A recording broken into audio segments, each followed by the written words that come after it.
Kumusta mga kakatotohanan? Welcome back sa ating serye, Tama Legal Makadiyos, kung saan hinuhukay natin ang katotohanan ng Biblia sa kulturang Pilipino. Ngayon, sa episode 10, pag-uusapan natin ang isang issue na malapit sa puso ng maraming pamilyang Pilipino. Ang padala mentality.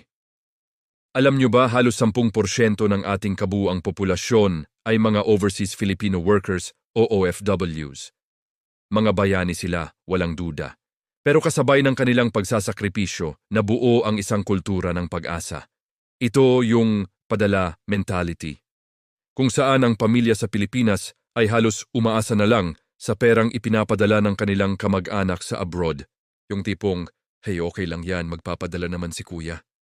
O kaya, hayaan mo na, si ate na ang bahala dyan. Sa unang tingin, parang pagpapakita ito ng pagmamahal at pag-aalaga. Ngunit kung susuriin natin, maaari itong maging sanhi ng pagiging palaasa at kawalan ng sariling pagsisikap. Nawawala yung drive na magbanat ng buto dahil mayroon namang siguradong darating na tulong. Nagiging convenient ang hindi pagtatrabaho o paghahanap ng ibang paraan para kumita. Ito ba talaga ang klase ng pag-unlad na gusto natin para sa ating mga pamilya? Ano nga ba ang sinasabi ng Biblia tungkol dito?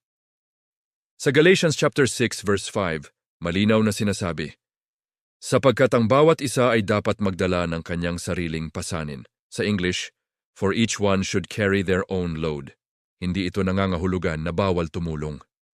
Ang pagtulong sa kapwa ay isang utos, pero iba ang pagtulong sa taong nangangailangan at iba ang pagkonsinti sa taong ayaw magsikap para sa sarili.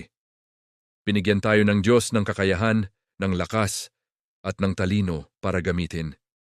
Ang pagiging responsable para sa sarili nating buhay ay isang paraan ng pagpapakita ng pasasalamat sa mga biyayang iyon. Ang pag-asa sa padala ay parang isang pansamantalang lunas. Natutugunan nito ang pang-araw-araw na pangangailangan, pero hindi nito itinatayo ang isang matibay na pundasyon para sa kinabukasan. Ang tunay na pag-unlad ay nagmumula sa sariling pagsisikap, sa pagiging responsable, at sa paggamit ng mga talentong ipinagkaloob sa atin. Para sa mga OFW, ang kanilang sakripisyo ay hindi dapat maging dahilan para mawalan ng sipag ang mga naiwan. Sa halip, dapat itong maging inspirasyon para lalo pang magsumikap. Ang totoong pagmamahal sa pamilya ay hindi lang tungkol sa pagbibigay ng pera. Ito ay tungkol din sa pagtuturo ng responsibilidad at pagpapalakas sa bawat miyembro na tumayo sa sarili nilang mga paa. Sa ganitong paraan, hindi lang isang tao ang umaangat, kundi ang buong pamilya. Sama-sama tayong umuunlad, hindi dahil sa padala, kundi dahil sa pinagsama-samang pagsisikap at pananampalataya. Ito ang katotohanan na dapat nating isabuhay.